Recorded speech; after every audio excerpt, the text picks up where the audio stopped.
Three figures in Arctic camouflage stood before the blackened dome of a forgotten Soviet hydroacoustic station, Aquilon.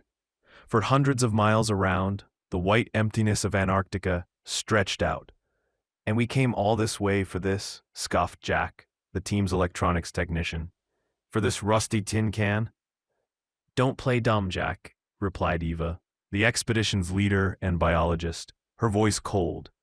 "The satellite data showed an anomalous bioelectrical emission right here, under the ice. This could be a new form of life.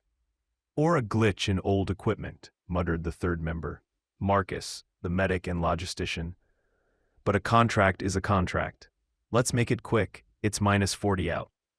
They stepped inside. The station had been hastily abandoned. Papers and Cyrillic and rusted tools littered the floor. The air was dry and dead. But on the walls, someone or something had left marks. Not scratches, but more like smears, as if from the touch of tentacles, covered in a ... The descent to the lower levels, down to the dome itself submerged in the subglacial water, was the most unnerving part. The elevator was dead, forcing them to climb down an emergency staircase into the blackness. "Guys, do you feel that?" Marcus asked, stopping. A vibration. They froze. Through the layers of ice and metal came a low-frequency hum, felt more in the bones than heard. And within that hum were clicks, whistles, and something that resembled whispering in an alien language. Their target was below, the subdome laboratory, a vast room where one wall was a thick glass viewport looking out into a subglacial lake. The water beyond the glass was black as ink.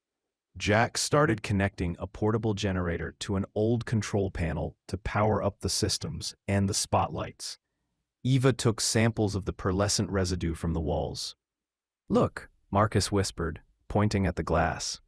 Something was slowly rising from the darkness. First, they saw only a shimmering blue-green glow. Then outlines emerged. It was not a fish nor a squid. It was something amorphous, gelatinous, the size of a small whale, covered in patterns of bioluminescent light that shifted and changed like a mysterious message. "My God," Eva breathed. "This is it, a new genus, a whole ecosystem living in total darkness." "What if it's not just an animal?" Marcus said quietly. "Those patterns, they're too complex.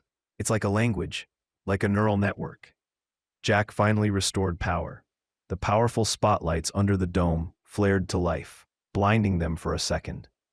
"There, now we'll get our data," he exclaimed. The bright light hit the glass. The creature beyond shuddered. Its beautiful, hypnotic light patterns died, replaced for a few seconds by chaotic flashes of scarlet, the color of pain, panic, rage. A deafening crash shook the entire station. The glass, which had endured for decades in the ice, was now veined with a spiderweb of cracks. "Idiot, you blinded it," Eva screamed. "It's terrified." A second, stronger impact followed. A jet of icy water sprayed from the cracks. "To the stairs! Run!" Marcus commanded. They scrambled for the staircase. But it was too late. With a deafening roar, the glass gave way. A torrent of black, freezing water exploded into the room, carrying with it debris and the gelatinous body of the creature itself.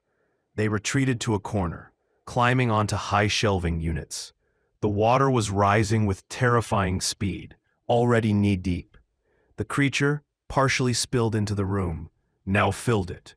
It didn't attack directly. It slowly spread, occupying the space.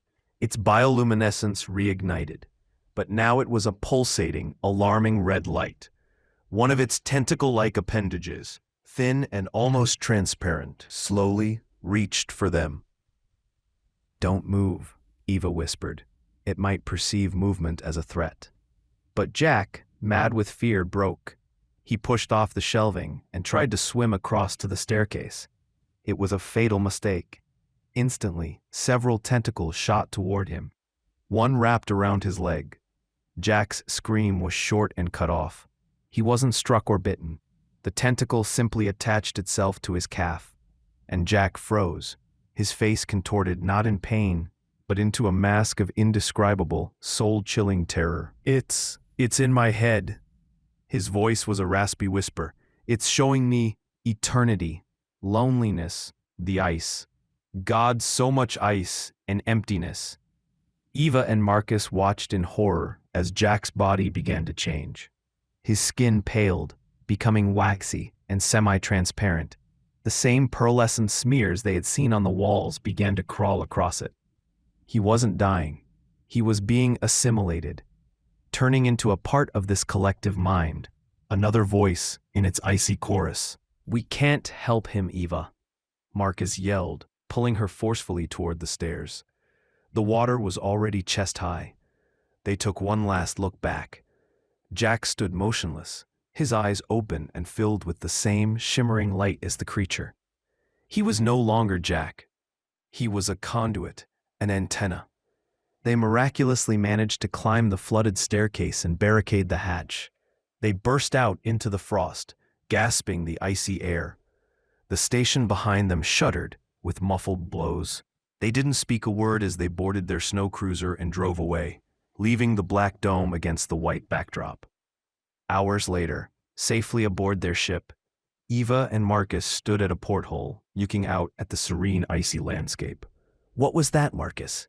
Eva asked quietly. "An animal? A god?" "I don't know," he replied just as softly. "But now I understand why the Soviets abandoned the station. They weren't studying it. They were trying to silence it. And we woke it up." He looked down at his hand.